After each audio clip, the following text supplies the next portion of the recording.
ನನ್ನ ಹೆಸರು ಸುಜಾತ, ದೊಡ್ಡ ಕನ್ನಡಿಯಿಂದ ಬಂದಿದ್ದೀನಿ ನಾನು.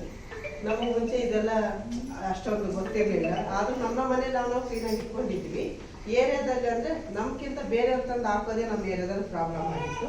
ಇವಾಗ ಇದು ಮೀಟಿಂಗ್ ಆಗಿದ್ರಿಂದ ನಮ್ಗೆ ಗೊತ್ತಾಗಿದೆ ಆ ಏರಿಯಾ ಜನನ ನಾವು ಹೇಗೆ ಒಪ್ಪಿಸಿ ಕ್ಲೀನಾಗಿ ಏರಿಯಾನ ಹೇಗೆ ಇಟ್ಕೋಬೇಕು. ರೋಡಿಂದ ಮನೆವರೆಗೂ ಮೇನ್ ರೋಡ್ ನೀಟಾಗಿದ್ರೆ ಮನೆ ಒಳಗಡೆ ಎಲ್ಲ ನೀಟಾಗಿರುತ್ತೆ. ನಾವು ತಂದಿರೋದೆಲ್ಲ ಆಚೆ ಕಡೆ ಹಾಕಿದ್ರೆ ರೋಡೇ ಗಲೀಜಿದ್ರೆ ಮನೆ ನೀಟಾಗಿ ಆಗಕ್ಕೆ ಸಾಧ್ಯ ಇಲ್ಲ. ಅದು ಮೇನ್ ನಮ್ಮ ಮನೆಯಲ್ಲಿ ಮಕ್ಕಳಿಗೆ ನಾವು ಮೊದಲು ಹೇಳಿಕೊಡ್ಬೇಕು.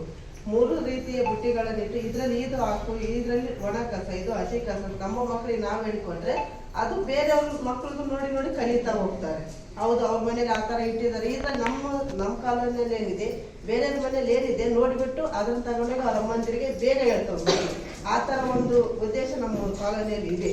ಹಾಗಾಗಿ ನಾವು ನಮ್ಮ ಮನೇಲಿ ಫಸ್ಟ್ ನಾವು ಸ್ಟಾರ್ಟ್ ಮಾಡಿದ್ರೆ ಮಿಕ್ಕಿದ 40 ಮನೆ ಇದೆ ನಮ್ಮ ಏರಿಯಾದಲ್ಲಿ. ಅಂದರೆ ಸ್ವಲ್ಪ ನೀಟಾಗೇ ಇದೆ ನಮ್ಮ ಏರಿಯಾ. ಯಾವುದೇ ರೀತಿಯಲ್ಲಿ ನೀರಿಗಾಗಿ ಯಾವುದು ಪ್ರಾಬ್ಲಮ್ ಇಲ್ಲ. ನಮ್ಗೆ ಎಲ್ಲ ನಾವು ಕಲೆಕ್ಷನ್ ಕೊಟ್ಕೊಂಡು ಹೊರಗಡೆ ಹೋಗೋ ಥರ ನಾವು ಮಾಡ್ಕೊಂಡಿದ್ದೀವಿ.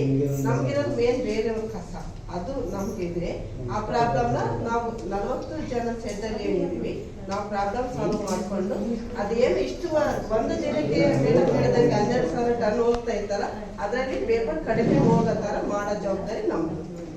Thank you ma'am.